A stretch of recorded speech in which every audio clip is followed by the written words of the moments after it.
Alors bonjour à tous, Jean Robin, journaliste. Je m'occupe de la Chine communiste, son infiltration en France et dans le monde, son déclenchement de la Troisième Guerre mondiale par une attaque biologique et ses conséquences. Et alors, je fais des vidéos réservées à des souscripteurs, j'en suis à plus de 220, mais je fais aussi des vidéos publiques, notamment sur l'opposition contrôlée, c'est-à-dire des gens qui font croire qu'ils s'opposent au pouvoir alors qu'en fait, ils reprennent un ou plusieurs des piliers du pouvoir. Donc l'opposition contrôlée, elle est soit marxiste, comme le pouvoir, soit pro-parti communiste chinois, comme le pouvoir, soit elle emmène les gens aux élections, qui n'existent pourtant plus depuis le référendum piétiné de 2005, soit elle passe dans les grands médias, les Zemmour, les Philippot, etc., les Raoult, soit elle est carrément pro-oligarchie. Et donc il suffit d'un de ces facteurs pour être considéré par moi, en tout cas, pas comme membre de l'opposition contrôlée. Et aujourd'hui, je vais vous parler de quelqu'un qui fait beaucoup parler de lui dans certains milieux, qui est Pierre Jovanovic. Alors vous avez peut-être entendu parler de lui, ça fait longtemps qu'il est journaliste, et malheureusement, c'est quelqu'un qui désinforme beaucoup, et donc je suis obligé de m'occuper de son cas, comme je me suis occupé du cas d'Alexandre Juvin-Brunet récemment, bien que lui soit récent dans l'espace public. Jovanovic, lui, il est là depuis les années 80, donc il fait partie des meubles. Et je ne vais pas m'intéresser à ce qu'il a fait par le passé, peu importe. Ce qui compte, c'est ce qu'il dit et ce qu'il fait aujourd'hui. Donc tout est parti d'une attaque biologique lancée par le Parti communiste chinois, comme je le disais. Or, Pierre Jovanovic n'accuse jamais le Parti communiste chinois, ce qui est quand même dérangeant. Il accuse Bill Gates, il accuse les banques, il accuse tout le monde, sauf Macron, évidemment, sauf le Parti communiste chinois. Et ça, c'est un problème. C'est comme si, en 40, personne, il ne mettait pas en cause Hitler. Vous voyez, bon, alors ça, on savait qui c'était, qui n'accusait pas Hitler, voire qui applaudissait Hitler. Alors lui, pareil, le Parti communiste chinois, ça ne le dérange pas du tout, comme nous allons le voir. Donc c'est un gourou, c'est pas un mot exagéré. Un gourou, c'est quelqu'un qui ne supporte pas la contradiction ou le débat. Et donc Pierre Jovanovic fait partie de ces gens-là, qui refusent tout débat contradictoire, qui s'écoute beaucoup parler, qui a du mal à ce qu'on lui coupe la parole, qui est un peu comme Castro ou d'autres gens comme ça, qui font des... Quand il était sur la radio Ici Maintenant, par exemple, il faisait des émissions fleuves de plusieurs heures, il s'arrêtait jamais. Et donc, il est proche de Richard Boutry et d'Alain Soral, deux autres gourous, autoproclamés quasiment. Pour Boutry, il l'a déclaré, face caméra, oui, je suis un gourou. Bon, Soral, on sait tous que c'est un gourou, mais je ne suis pas sûr qu'il l'ait déclaré lui-même. Et comme Boutry et Soral, Jovanovic raconte souvent n'importe quoi. Alors, je vais commencer par là, parce que c'est important pour ceux qui ne le connaîtraient pas, d'apporter des faits. Moi, je suis journaliste aussi, donc ma légitimité, je la tiens aux faits. Alors, il y a un site qui s'appelle Fact and Furious, qui est un site de vérification, fact-checking, comme on dit. Et alors, ce site, mais il m'a l'air un peu moins pire que les sites habituels des codeurs et autres. Et donc, ils ont publié un article le 23 avril 2021, dont je vais vous lire quelques extraits. C'était sur Pierre Jovanovic. Alors Pierre Jovanovic était l'invité de France Soir le 21 avril 2021, donc 2 jours avant qu'ils écrivent leur article, dans le cadre de l'émission Le Défi de la Vérité. Alors c'était un certain Richard Boutry qui l'interviewait, au passage, puisqu'il a quitté le site France Soir quelques semaines plus tard seulement. Mais là c'était Richard Boutry qui l'interviewait, donc Jovanovic venait y présenter le livre de Philippe Aymar, Enquête sur un virus, voilà, dont je vous reparlerai un peu plus tard. Alors une information parmi tant d'autres a retenu notre attention, dit le site Fact and Furious. À la 21e minute, Jovanovic évoque Infected, une bande dessinée. Selon lui, cette dernière serait une preuve de plus que la pandémie de Covid-19 était prévue de longue date. Infected est le titre de cet ouvrage, scénarisé par Jean-David Morvan et dessiné par Wang Jiawei. Ce livre retrace l'histoire d'une pandémie imaginaire. Néanmoins, cette histoire se trouve facilement un écho au vu de la situation actuelle. On reste cependant dans la fiction, l'histoire traitant d'un visiteur du futur venant de 2111 qui se rend à notre époque pour sauver le monde d'une future pandémie dévastatrice. Une maladie hautement contagieuse transmise à l'humain par une espèce animale. Tout ceci fait désormais partie de notre quotidien. L'analogie était donc inévitable. Mais, dit le site, concentrons-nous sur les dires de Pierre Jovanovic.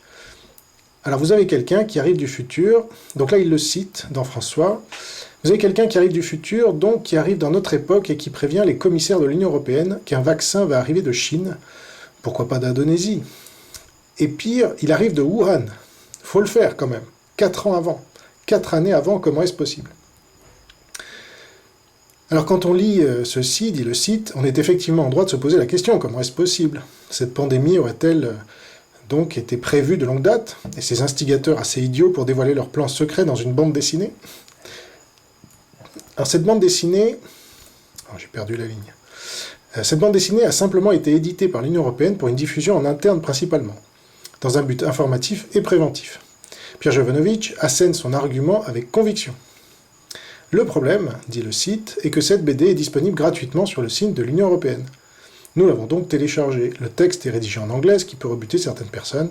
Pas de chance pour Jovanovic, je parle bien anglais, et alors j'ai pu lire la BD entièrement. Il semblerait par contre qu'il n'ait pas fait cet effort. À aucun moment il n'est question de Wuhan. Le début du récit commence bien dans un laboratoire P4, mais situé à Pékin. Comment se fait-il alors que Pierre Jovanovic se soit laissé entraîner à une telle confusion ? A-t-il confondu les deux villes ou a-t-il sciemment menti, juste pour appuyer son propos ?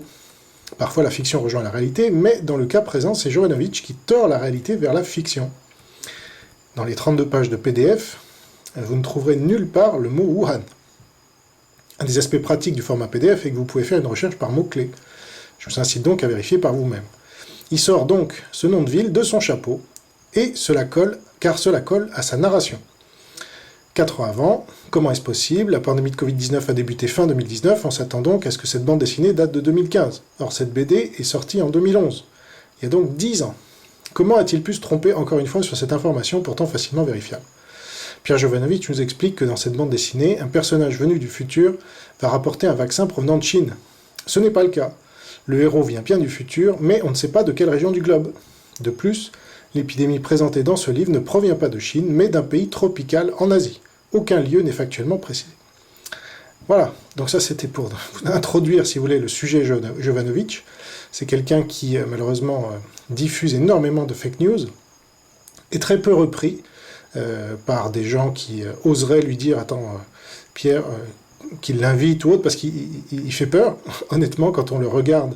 Il fait des gros yeux, il a des tics très bizarres, et donc les gens qui l'invitent ont peur de lui, et ont peur aussi de l'influence qu'il représente sur Internet, et donc ne veulent pas braquer les gens qui suivent ce gourou. Voilà. Donc, ils n'osent pas le reprendre en direct. Maintenant, on va passer au fait que je considère, moi, Richard Boutry comme une opposition contrôlée. Donc, il est pro-Raoult, il a soutenu le professeur Raoult depuis le début, et il continue de le faire malgré tout ce que le professeur Raoult a pu dire ou faire depuis, c'est-à-dire la vaccination par exemple, depuis janvier 2021, je suis un fonctionnaire, on me demande de vacciner, je vaccine, ou encore les phrases odieuses sur la séparation des familles dès qu'il y aurait un testé PCR positif. Donc ça n'a pas dérangé Monsieur Jovanovic, au contraire, il n'a cessé de le soutenir à bout de bras, vraiment, en faisant là aussi un gourou de Raoult, Saint Raoult, allumant un cierge. Et donc, quand le professeur Raoult s'est fendu d'un tweet le même jour où il était l'invité d'honneur au Chinese Business Club, ce qui n'a pas du tout gêné Pierre Jovanovic non plus, là aussi, un tweet qui disait qu'il fallait que les soignants, je cite de mémoire, se vaccinent systématiquement contre le virus, eh bien, Pierre Jovanovic n'a pas compris. Voilà, il s'est fendu à son tour d'un tweet avec 2 points d'interrogation en disant « Je ne comprends pas ». Pourquoi le professeur Raoult dit-il ça ? En fait, il n'avait pas compris que le professeur Raoult faisait partie de l'oligarchie, faisait partie des pro-partis communistes chinois, et donc, tout naturellement, quand il fait ce genre de tweet qui va dans le sens de l'oligarchie, eh bien Jovanovic ne comprend pas, parce que ça ne rentre pas dans sa grille de lecture, qu'il impose à la réalité, au lieu que la réalité lui façonne sa propre grille de lecture, ce qui est logique. Non, lui, c'est ça le propre de l'idéologie, c'est qu'on impose sa propre grille de lecture, forgée année après année, et qui est une grille de lecture donc communiste, comme on va le voir, et c'est pas exagéré que de le dire. Donc là, vous voyez les preuves de ce que j'avance. Pour ceux qui ne connaissent pas, les liens de Raoult avec l'oligarchie, les connexions sont très claires avec la fondation Mérieux, voilà, qui a donné les clés du P4 de Wuhan, avec Delfrécy, qui est à la fois la fondation Mérieux comme Raoult, et à l'IHU de Marseille. Donc, vous voyez, Douste Blazy, enfin, ils sont tous là. Et donc, et même son assistant Yanis Roussel, et les liens avec Macron. Donc quand Macron rend visite à Raoult, ça ne dérange pas Pierre Jovanovic. Donc c'est pareil avec les apologies de Raoult pour tout ce qui est chinois, une montre connectée chinoise, il a lui-même à l'IHU un robot PCR chinois, il a été donc au Chinese Business Club, etc., etc., etc. Il fait toujours l'apologie de la Chine communiste d'une manière ou d'une autre, il ne l'a jamais critiqué, tout comme Pierre Jovanovic d'ailleurs. C'est ça le problème, c'est qu'ils sont exactement sur la même ligne, c'est pour ça que Jovanovic le soutient jusqu'à ce jour. Et donc ça, c'est un problème, parce que j'ai bien démontré que toute l'opposition contrôlée soutenait le professeur Raoult, voilà, quoi qu'il dise, quoi qu'il fasse. Et donc, que Raoult ait poussé les tests PCR dès le début, via une machine chinoise notamment, ce qui a gonflé la fortune de son ami Alain Mérieux, dont la fortune est passée de 5 à 8 milliards d'euros, entre 2019 et 2020, ça ne dérange pas Jovanovic, qui d'habitude dénonce les milliardaires, comme on va le voir avec Bill Gates.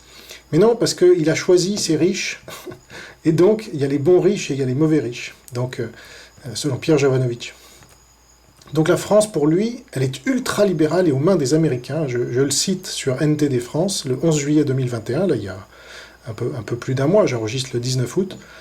On vous dit que la Hongrie est un pays fasciste, il rigole, que la Chine est une dictature, mais aujourd'hui nous sommes dans une véritable dictature libérale hyper-capitaliste à la solde des États-Unis en France. Alors ça pourrait faire sourire ce genre de déclaration, parce qu'elle est dite avec une telle morgue et une telle assurance qu'on peut se dire, bon, soit le gars est complètement dingue, soit il y croit vraiment, mais je pense qu'il y croit vraiment, et ça c'est vraiment un problème, parce que quand on regarde un peu l'état de la France, surtout aujourd'hui, avec cette pandémie qui a plongé le monde entier dans le communisme le plus pur et le plus dur, faire ce genre de déclaration le 11 juillet 2021 et dire qu'on est une dictature libérale hyper-capitaliste, à la solde des États-Unis en plus, alors que c'est à la solde du Parti communiste chinois, eh bien c'est très grave parce que Pierre Jovanovic est suivi par énormément de gens qui lui font confiance malgré toutes ses erreurs et toutes ses fautes, accumulées année après année, et que l'effondrement allait arriver demain, vous verrez, ça fait 10 ans qu'il dit ça, ou plus.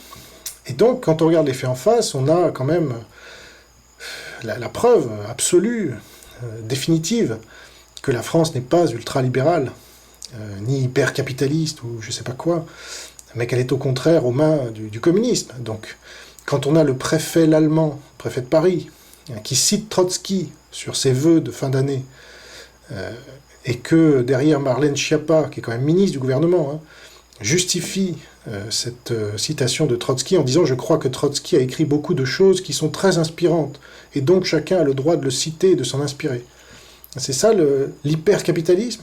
Ou quand Emmanuel Macron lui-même dit « Je suis maoïste, car pour Mao, un bon programme, c'est ce qui marche. » Et d'ailleurs, En Marche, ça vient de la Longue Marche, c'est un hommage à la Longue Marche de Mao. Quand Sarkozy lui-même, la droite dure, soi-disant pro-atlantiste, etc., dit « Je suis l'héritier de Jaurès, fondateur de l'humanité.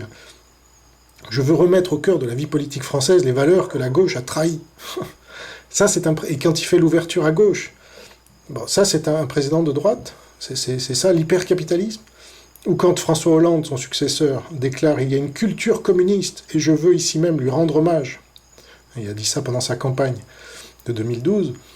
Ou quand le Premier ministre qui a cohabité avec Jacques Chirac, Lionel Jospin, qui était un agent trotskiste infiltré, déclare « Je suis fier de compter des communistes dans mon gouvernement », quand Mitterrand lui-même avait des communistes à son gouvernement, évidemment. Alors tout ça, c'est l'hypercapitalisme. Quand Mitterrand a dû faire, en 83, ce qu'on a appelé un virage libéral, tu parles, c'était surtout un virage pour arrêter la folie communiste, dans laquelle il avait nationalisé des banques, etc. Mais ça, c'est l'hypercapitalisme, selon Jovanovic, il n'est pas le seul. Il y a des Michel Onfray qui passent tout le temps dans les médias, d'ailleurs. Jovanovic passe pas trop dans les médias. Mais des gens comme Michel Onfray, son discours est largement relayé dans les médias. Hein. C'est le discours ultra dominant. Et donc, on pourrait citer Georges Marchais aussi, qui est un héros pour certains, dont Éric Zemmour, et qui disait le bilan de l'URSS est globalement positif. Hein. Bon.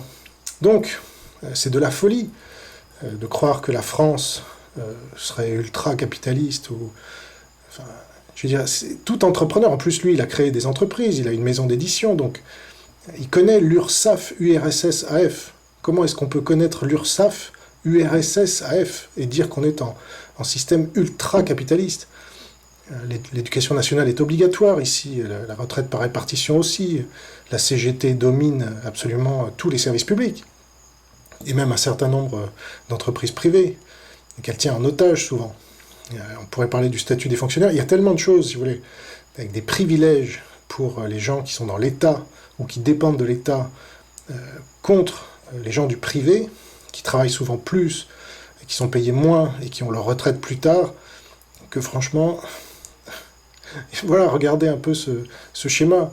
Vous voyez bien que l'influence de l'URSS entre les années 60 et 90, et puis l'influence du Parti communiste chinois depuis, n'a fait qu'augmenter la taille et le poids de l'État. On est passé de 35% du PIB géré par l'État sous De Gaulle, qui n'a pas fait les réformes anticommunistes nécessaires à son époque, et qu'on paye aujourd'hui avec Macron qui est à 62% en 2020. Non mais, alors ça serait l'ultralibéralisme. Il faut arrêter là, parce qu'on réfléchit à l'envers.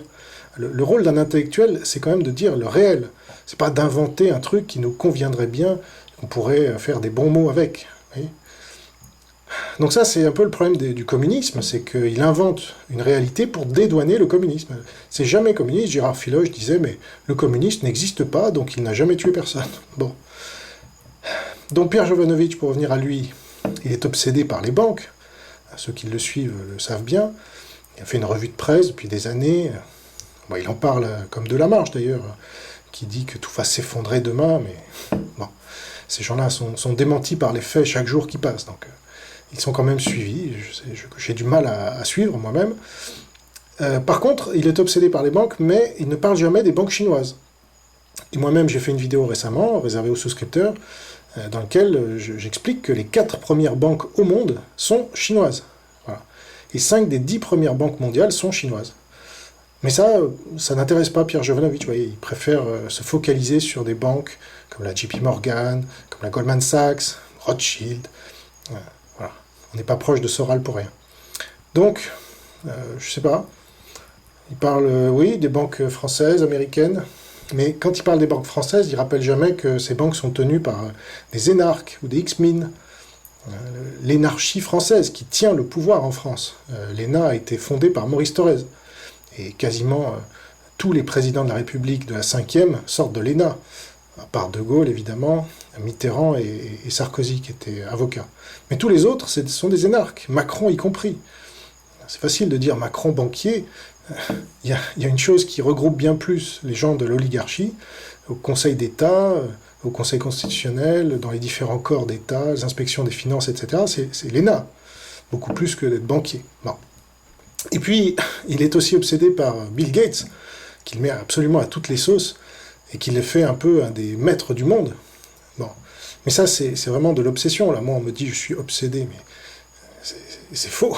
Justement, je sais m'adapter au réel. Là, quand cette attaque biologique a frappé, j'ai tout de suite regardé d'où elle venait, et je me suis dit, tiens, il y a un angle mort sur la Chine communiste, là, on ne comprend pas ce qui se passe. Et depuis, je fais monter en compétence mes souscripteurs, ceux qui me font l'amitié de m'aider financièrement pour que je ne dépende pas de personne, d'aucun lobby, pour faire ce travail. Et du coup, moi-même, je monte en compétence et je les fais monter en compétence.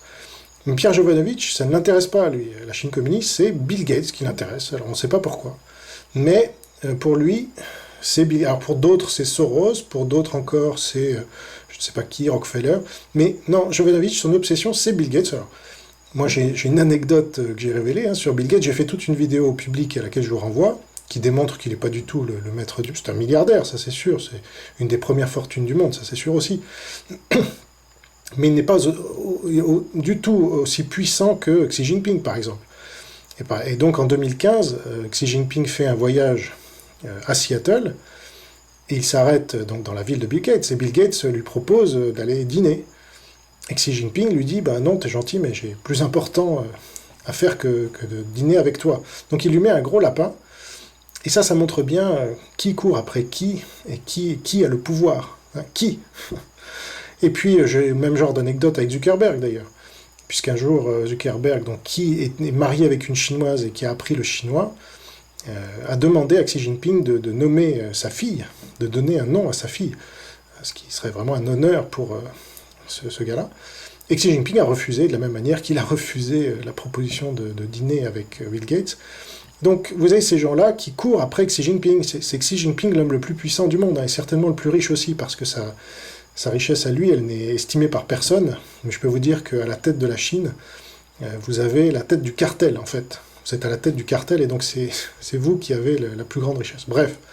Donc LinkedIn et Microsoft, LinkedIn appartient à Microsoft, mais ces deux entreprises sont autorisées par Xi Jinping à exercer en Chine, donc ils travaillent ensemble, c'est évident, et leurs intérêts se rejoignent. Mais mettre de côté comme cela la Chine communiste et ne parler que de Bill Gates est franchement risible. Comme quand il dit que Bill Gates finance le journal Le Monde. Mais bon, les autres médias, il n'y a pas que Le Monde. Hein. Le principal média en France, c'est pas Le Monde, c'est l'AFP. Et l'AFP est détenu par l'État. Et l'AFP, elle fournit 80% des informations fraîches, voilà, qui sont reprises ensuite par les journaux des milliardaires notamment. Donc ça, il n'en parle jamais. C'est quand même fort de café. Enfin, ce n'est pas être objectif, surtout quand il est journaliste, il le sait parfaitement. Mais voilà, il ne parle pas de l'AFP parce que ça ne va pas dans son sens, c'est tout. L'AFP, c'est détenu par l'État, par des hauts fonctionnaires et souvent des énarques. Alors ça rejoint ma thèse et pas la sienne, c'est tout. Donc Bill Gates, c'est un nain hein, par rapport à Xi Jinping. Hein, vous avez une petite illustration, comme Soros d'ailleurs, comme d'autres, même Klaus Schwab. Aucun de ces gens-là n'a une armée de près de 3 millions d'hommes, comme Xi Jinping, ne détiennent pas 85% des médicaments d'Occident, les principes actifs, n'ont pas la plupart des terres rares dans le monde, contrairement à la Chine communiste, ils ne peuvent pas exercer un chantage à l'eau en Asie du Sud-Est avec 72 000 barrages. Bill Gates, sa fortune, elle permettrait peut-être de construire une centaine de barrages, mais 72 000. Voilà, Xi Jinping dispose de 92 millions d'agents dans le Parti communiste chinois. Bill Gates, il y a combien de gens dans sa fondation là? C'est une rigolade. En plus, si vous ajoutez à cela les 1,4 milliard d'esclaves mentaux que sont les Chinois, enfermés dans un goulag numérique et menacés par le crédit social à tout instant, là vous avez du pouvoir, ça je peux vous le dire. Des ressources naturelles, des têtes nucléaires, un territoire gigantesque, des centaines de camps de concentration, avec tout ce qui va avec, notamment les prélèvements forcés d'organes, etc. Et puis un laboratoire P4 et bien d'autres technologies. Donc, franchement, comparer les deux est risible, c'est comparer la mouche et l'éléphant. Mais la Chine est cet éléphant dans le salon que tout le monde préfère ignorer parce que ça ne valide pas les thèses personnelles. Mais ça, on s'en fiche, c'est la réalité qui compte, et si on ne regarde pas la réalité en face, elle finit par s'imposer à vous parce que les faits sont têtus. Alors, il a publié un livre en tant qu'éditeur qui s'appelle Enquête sur un virus. Alors, c'est très bizarre parce que il en parle à la place de son auteur. Son auteur, on l'a jamais vu en interview face caméra. Il a accordé une interview comme ça à Care News, qui est un petit média écrit. Mais c'est Pierre Jovanovic qui est... alors ça, c'est pas normal. Alors, moi, j'ai voulu interviewer cet auteur, je lui ai proposé par Twitter, il m'a dit oui. Et puis, par la suite, j'ai dû lui courir après parce que Pierre Jovanovic a mis son veto. Voilà. Parce qu'il ne supporte pas qu'on puisse faire la promotion d'un de ses livres, si ce n'est pas lui qui en parle, ou parce qu'il craignait que son auteur soit ridiculisé, parce que sa thèse, c'est effectivement pas que la Chine communiste est à l'instigation de tout ça. Donc bref, c'est la censure qui règne. On retourne à cette histoire de gourou. Je suis sûr que le journaliste était très partant, il m'a accordé cette interview, et puis finalement, il a dû ronger son frein, et voilà.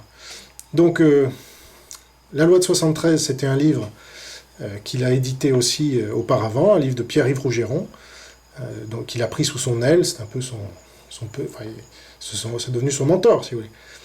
Et ce livre-là, moi, c'est pareil, c'est un livre qui est faux de A à Z, et qu'ont bien démonté Lior Chamla et Magali Pernin. Et donc j'avais proposé, moi, un débat, à l'époque où je m'occupais d'enquête et débat, j'avais proposé un débat à Pierre-Yves Rougeron, que je connais bien, c'est grâce à moi qu'il est rentré à l'école de guerre économique. Et donc, mais comme c'est un ingrat, voilà, il m'en a jamais... il m'en a jamais remercié publiquement, en tout cas, il ne fait que cracher sur moi, mais peu importe. Donc j'avais proposé un débat à Pierre-Yves Rougeron là-dessus, et qu'il n'a jamais accepté, évidemment, puisque tellement courageux qu'il est. Et ça, c'est comme Pierre Jovanovic, si vous voulez, il n'accepte pas le débat. Ces gens-là sont des lâches, ils s'écoutent parler, ils sont des gourous, et beaucoup de gens tombent dans leur piège parce que, je sais pas, voilà.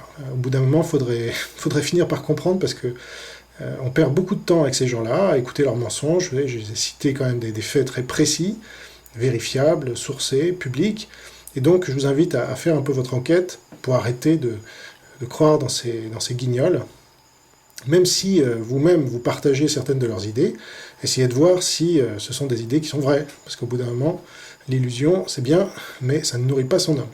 Voilà, je vous remercie pour votre attention, portez-vous bien, gardez la foi, et vive le Christ Sauveur. Au revoir.